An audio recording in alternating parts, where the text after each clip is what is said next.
ఎందుకో పుట్టానని నా బ్రతుకే దండగని పనికిరాని వాడనని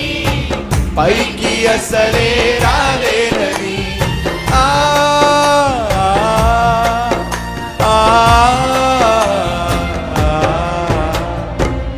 ఎందుకో పుట్టానని నా బ్రతుకే దండగని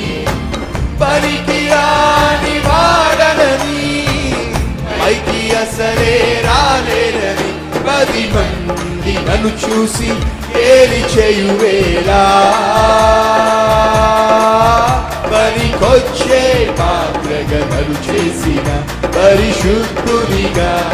నన్ను మార్చిన పనికొచ్చే పాత్రగా నన్ను చేసిన పరిశుద్ధునిగా నన్ను మార్చిన యేసయ్యా నీకే స్తోత్రము